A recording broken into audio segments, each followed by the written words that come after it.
ತೆಂಗಿನ ಗಿಡದಲ್ಲಿ ಅರಳನ್ನು ಚೆಚ್ಚಿ ಹಾಕ್ಬಿಟ್ಟು ತಲೆಗೆ ಎಣ್ಣೆ ಹಾಕ್ತೀವಲ್ಲ ನಾವು, ಅರಳನ್ನು ಚೆಚ್ಚಿಬಿಟ್ಟು ಇಲ್ಲಿ ಡಬ್ನಲ್ಲಿ ಈಗ ಇಟ್ಟರೆ ಎಲ್ಲ ಕಪ್ಪು ತಲೆ ಹುಳ ಎಲ್ಲ ಬಂದು ಇಲ್ಲಿ ಟ್ರ್ಯಾಪ್ ಆಗುತ್ತೆ, ಇಲ್ಲಿ ಬೀಳುತ್ತೆ.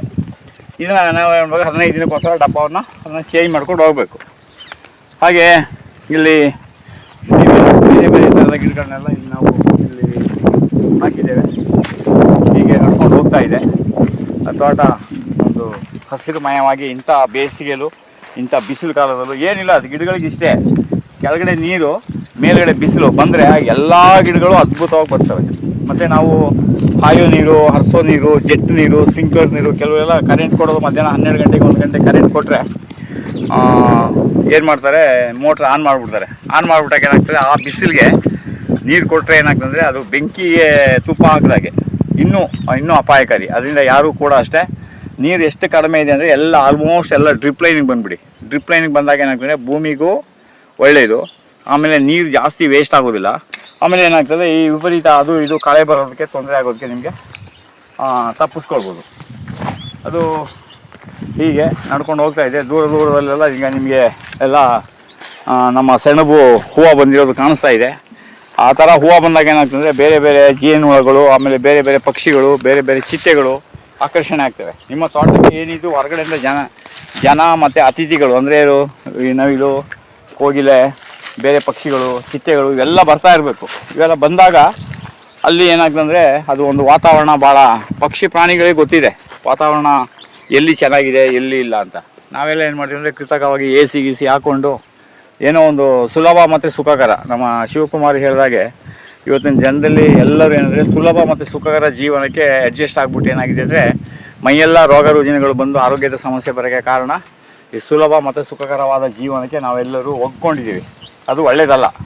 ಹೇಗೆ ಇದ್ದರೂ ನಿಮ್ಮ ದೇಹ ಸ್ಟ್ರೆಚ್ ಆ್ಯಂಡ್ ಸ್ವೆಟ್ ಪ್ರತಿದಿನ ಬೆಳಿಗ್ಗೆ ಎದ್ದು ನಿಮಗೆ ಏನು ಎಕ್ಸಸೈಸ್ ಬರ್ತದೋ, ಯೋಗ ಬರ್ತದೋ, ವಾಕ್ ಬರ್ತದೋ, ನೀವೇನು ಮಾಡಬೇಕಂದ್ರೆ ಒಂದು 45-50 ನಿಮಿಷ ನಿಮ್ಮ ದೇಹವನ್ನು ದಣಿಸ್ಬೇಕು. ಅದು ಬೆವರು ಬರೋ ಥರ ಇರಬೇಕು ದೇಹ. ಬೆವರು ಬಂದಾಗ ತುಂಬ ಸುಸ್ತಾದಂಗೆ ಆಗಬೇಕು. ಅವಾಗ ಏನಾಗ್ತದೆ, ದೇಹನೂ ದಣಿಬೇಕು ಮತ್ತು ಬೆವರಬೇಕು. ದೇಹ ಬೆವರ್ತಾ ಇದೆ ಅಂದಾಗ ನಿಮ್ಮದು ಏನೇ ಯೋಗ, ಕುಸ್ತಿ, ಕರಾಟೆ, ಜಿಮ್ಮು, ವೆಯ್ಟ್ ಲಿಫ್ಟು ಇದೆಲ್ಲ ಆಫ್ಟರ್ 40. ಇನ್ನು ಸಾಧಾರಣ ಗಂಡು ಮಕ್ಕಳಿಗೆ ಹೇಳಿದ್ರೆ ಆಫ್ಟರ್ 30 ಯಾರೂ ಕೂಡ ಜಿಮ್ಮು, ಕುಸ್ತಿ, ಕರಾಟೆಗೆಲ್ಲ ಹೋಗಬೇಡಿ. ಯಾಕೆಂತಂದರೆ ಇವತ್ತಿನ ದಿನದಲ್ಲಿ ಈ ಕುಸ್ತಿ, ಕರಾಟೆ, ಜಿಮ್ಗಳಲ್ಲೆಲ್ಲ ಯಾವುದ್ಯಾವುದೋ ನ್ಯೂಟ್ರಿಷನ್ ಫುಡ್ಡು, ಆ ಪೌಡ್ರು ಈ ಪೌಡ್ರು ಅಂದ್ಬಿಟ್ಟು ಮಸಲ್ಸ್ ಇಷ್ಟು ಡೆವಲಪ್ ಆಗ್ತದೆ, ಹೀಗಾಗ್ತದೆ. ಏನು ನಿಮ್ಮ ದೇಹ ಅಂದರೆ ಏನು ಬಾಯ್ಲರ್ ಕೋಳಿನ ತೂಕ ಹಾಕಿ ಮಾರಬೇಕಾ? ಕೋಳಿಗಳಾದರೆ ಏನಾಗ್ತದೆ, ಅದರಲ್ಲಿ ಒಂದು ತಿಂಗಳಿಗೆ 15 ದಿನಕ್ಕೆ ಇಷ್ಟು ತೂಕ ಬರಬೇಕು. ತೂಕ ಬರದೇ ಇದ್ದರೆ ಅದು ಫೀಡ್ಸ್ ತಿಂದು ಲಾಸ್ ಆಗ್ತದೆ ಅಂದ್ಬಿಟ್ಟು ಅವರೇನೋ ಏನೇನೋ ಅದಕ್ಕೆ ಇಂಜೆಕ್ಷನ್ ಅದು ಇದು ಕೊಟ್ಟು ಅದರ ಮಸಲ್ಸ್ ಡೆವಲಪ್ ಮಾಡ್ತಾರೆ.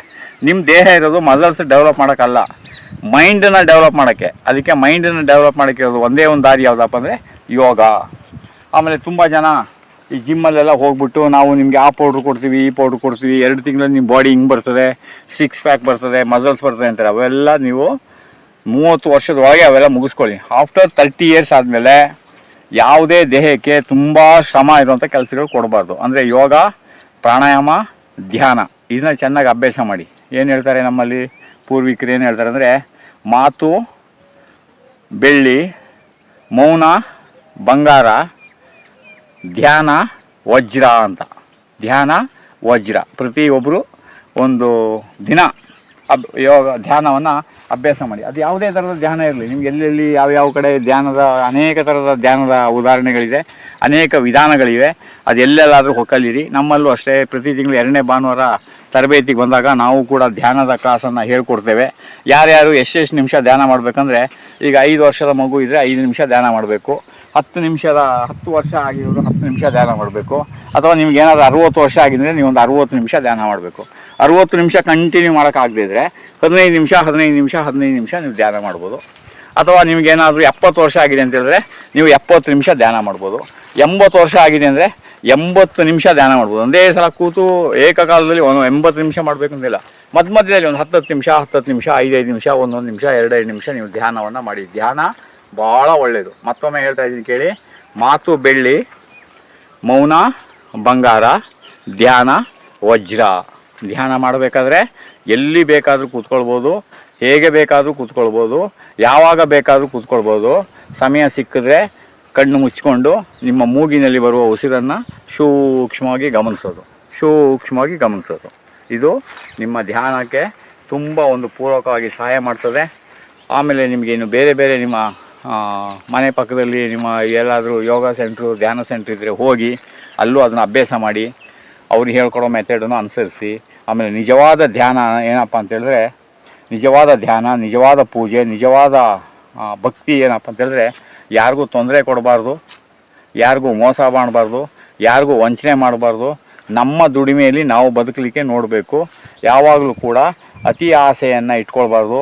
ಮತ್ತು ತುಂಬ ನಾವು ಸಂಪತ್ತನ್ನು ಸಂಗ್ರಹಿಸ್ಬೇಕಂದ್ಬಿಟ್ಟು ಜನರಿಗೆಲ್ಲ ತೊಂದರೆ ಕೊಟ್ಟು ನಾವು ಎಷ್ಟೇ ಹಣ ಸಂಪಾದನೆ ಮಾಡಿದ್ರು ಅದು ಒಳ್ಳೆಯದಲ್ಲ. ಈಗ ನೋಡಿರ್ಬೋದು ನೀವು 4-5 ದಿನದಲ್ಲಿ ಅನೇಕ ಉದಾಹರಣೆಗಳಿದೆ. ಸಾವಿರಾರು ಕೋಟಿ ಹಣ ಸಂಪಾದನೆ ಮಾಡಿರೋರು ಕೂಡ ಅವರಿಗೆ ಒಂದು ಮಾನಸಿಕ ಸೀಮಿತ ಇಲ್ಲದೇ ಆತ್ಮಹತ್ಯೆ ಮಾಡ್ಕೊಳ್ಳೋದು, ಆಮೇಲೆ ದೇಶ ಬಿಟ್ಟು ಹೋಗ್ಬಿಡೋದು, ಈ ಥರ ಎಲ್ಲ ನಡೀತಾ ಇದೆ. ಇದೆಲ್ಲ ಒಳ್ಳೆಯದಲ್ಲ. ಅದಕ್ಕೆ ಹೇಳ್ತಾರೆ, little money but more money equal to paper ಅಂತೇಳಿ. ನಾವು ಧನವನ್ನು ಎಷ್ಟು ಸಂಗ್ರಹಿಸಬೇಕು ಅಷ್ಟೇ ಸಂಗ್ರಹಿಸಬೇಕು. ವಿಪರೀತವಾದಾಗ ಅಮೃತವು ಕೂಡ ವಿಷ ಆಗ್ತದೆ. ಅದರಿಂದ ಯಾವುದೇ ಕಾರಣಕ್ಕೂ ಯಾರಿಗೂ ತೊಂದರೆ ಕೊಡಬೇಡಿ, ಯಾರದೇ ಮೋಸ ಮಾಡಬೇಡಿ. ನಿಮ್ಮ ದುಡಿಮೆಯಲ್ಲಿ ನೀವು ಬದುಕೋಕ್ಕೆ ಪ್ರಯತ್ನ ಪಡಿ, ಆದಷ್ಟು ಸಹಾಯ ಮಾಡಿ. ನಿಮ್ಮಲ್ಲಿರೋ ಸಂಪತ್ತನ್ನು, ನಾನು ಮೊನ್ನೆ ಹೇಳಿದ್ನಲ್ಲ, ನೀರಿನ ಟ್ಯಾಂಕಲ್ಲಿ ನಾವು ನೀರು ತೆಗಿತಾ ಇದ್ದರೆ ಅಲ್ಲಿ ನೀರು ಖಾಲಿ ಆಗೋದೇ ಇಲ್ಲ. ಅದೇ ರೀತಿ ನಮ್ಮ ಸಂಪತ್ತಲ್ಲೂ ಅಷ್ಟೇ ಕೆಲವು ಭಾಗವನ್ನು ನಾವು ದಾನ ಮಾಡ್ತಾ ಇದ್ದರೆ ನಮ್ಮ ಸಂಪತ್ತು ದೊಡ್ಡದಾಗ್ತಾ ಹೋಗ್ತದೆ. ಆಮೇಲೆ ಹೀಗೆ ಇಲ್ಲೆಲ್ಲ ಈಗ ಗಿಡಗಳೆಲ್ಲ ರೆಡಿಯಾಗಿದೆ. ಈಗ ತೆಂಗು ಕೂಡ ಅಷ್ಟೇ. ಇದ್ರ ಸುತ್ತ ಎಲ್ಲ ಸ್ವಲ್ಪ ಈಗ ನೋಡಿ, ಗಿಡ ನೋಡಿ, ಈಗ ಬೇಸಿಗೆ ಕಾಲದಲ್ಲಿ ಸ್ವಲ್ಪ ನೀರು ಚೆನ್ನಾಗಿ ಕೊಡ್ತಾ ಇರೋದ್ರಿಂದ ಗಿಡ ಒಳ್ಳೆ ತಾಕತ್ತಾಗಿ ಬಂದಿದೆ, ಒಳ್ಳೆ ಪುಷ್ಟಿಯಾಗಿ ಬಂದಿದೆ. ಈ ರೀತಿ ಒಳ್ಳೆ ಲುಕ್ಕಲ್ಲಿ ಇರಬೇಕು. ಈ ಟೈಮಲ್ಲೇ ಇದಕ್ಕೆ ಪಿ ಗರಿ ಅಂತ ಹೇಳ್ತಾರೆ. ಈ ಒಂದೊಂದು ಗಿಡ ಯಾವಾಗ ಇದು ಬಿಟ್ಟು ಹೋಗ್ತದೆ, ಅದಕ್ಕೆ ನಮ್ಮ ಹಳ್ಳಿಗಳ ಕಡೆ ಅಂತ ಇದು ಪಿ ಗರಿ ಅಂತ ಹೇಳ್ತಾರೆ. ಈ ಪಿ ಗರಿ ಬರೋಂಥ ಸಮಯದಲ್ಲೇ ಇದಕ್ಕೆ ಕಪ್ಪು ತಲೆಯ ಹುಳ ಹೊಡೆಯೋದು. ಅಲ್ಲಿವರೆಗೆ ಕಪ್ಪು ತಲೆಯ ಹುಳ ಅದಕ್ಕೆ ಬರೋದಿಲ್ಲ. ಅದಕ್ಕೆ ಸೈನ್ಸ್ ಪ್ರಕಾರ ಏನು ಹೇಳ್ತಂದರೆ, ಆ ಪಿ ಗರಿ ಬರೋಂಥ ಟೈಮ್ನಲ್ಲಿ ಗಿಡದಲ್ಲಿ ಸಿಹಿಯ ಅಂಶ ಜಾಸ್ತಿ ಇರ್ತದೆ, ಮತ್ತು ಅದಕ್ಕೊಂದು ಒಳ್ಳೆ ಸುವಾಸನೆ ಇರ್ತದೆ. ಅದು ನಮಗೆ ಬರೋದಿಲ್ಲ ಸುವಾಸನೆ, ಆ ಕೀಟಗಳಿಗೆ ಆ ಸುವಾಸನೆ ಬರ್ತದೆ. ಅದು ಓಡೋಗಿ ಏನು ಮಾಡ್ತದೆ, ಅದನ್ನು ಆಹಾರ ಇದೆ ಅಲ್ಲಿ ಅಂದ್ಬಿಟ್ಟು ತಿನ್ಲಿಕ್ಕೆ ಬರ್ತದೆ. ಆ ತಿನ್ನಕ್ಕೆ ಬಂದಾಗ ಗಿಡ ಡ್ಯಾಮೇಜ್ ಆಗ್ತದೆ. ಅದರಿಂದ ನೀವೇನು ಮಾಡಬೇಕು, ಅದು ಅರಳನ್ನು ಹಾಕಿ ಅದನ್ನು ಟ್ರ್ಯಾಪ್ ಮಾಡಬೇಕು. ಅಥವಾ ಏನು ಮಾಡಬೇಕಂದ್ರೆ, ಬೆಳಗಿನ ಜಾವದಲ್ಲಿ ನಿಮ್ಮ ಬೆಳಿಗ್ಗೆ ಒಂದು 4:15, 5 ಗಂಟೆ 6 ಗಂಟೆ ಟೈಮ್ನಲ್ಲಿ ಏನು ಮಾಡಬೇಕು, ಗಿಡಗಳಿಗೆ ಒಂದು ಹಿಡಿ ಮರಳು ತಗೊಳ್ಬೇಕು. ಮರಳು ತಗೊಂಡು ಒಂದು ಬ್ಯಾಗಲ್ಲಿ ಮರಳು ಇಟ್ಕೊಂಡು ಸ್ವಲ್ಪ ಹೇಗಿದ್ರು ಬೆಳಿಗಿನ 4, 6 ಗಂಟೆ 7 ಗಂಟೆ ಟೈಮ್ನಲ್ಲಿ ಏನಾಗ್ತದಂದರೆ, ಈ ರೀತಿ ಇಬ್ಬನಿ ಎಲ್ಲ ಬಿದ್ದಿರ್ತದೆ, ಗಿಡ ತೇವಾಂಶ ಇರ್ತದೆ. ಆಗ ಈ ಥರ ನಾವೇನು ಮಾಡಬೇಕು, ಈ ಥರ ಮರಳನ್ನು ಈ ಥರ ಹಾಕ್ಬಿಡ್ಬೇಕು. ಆ ಮರಳನ್ನು ಹಾಕಿದಾಗ ಏನಾಗ್ತದೆ, ಆ ಹುಳ ಬಂದು ಅದನ್ನ ತಿನ್ನಕ್ಕೆ ಬಂದಾಗ ಅದಕ್ಕೆ ಬಾಯಿಗೆ ಮಣ್ಣು ಸಿಕ್ಕಿದ್ರೆ ಅದು ಇದಾಗ್ಬಿಡ್ತದೆ, ಏನು ತಿನ್ನಕ್ಕೆ ಬರೋದಿಲ್ಲ, ಅದು ಹೋಗ್ಬಿಡ್ತದೆ.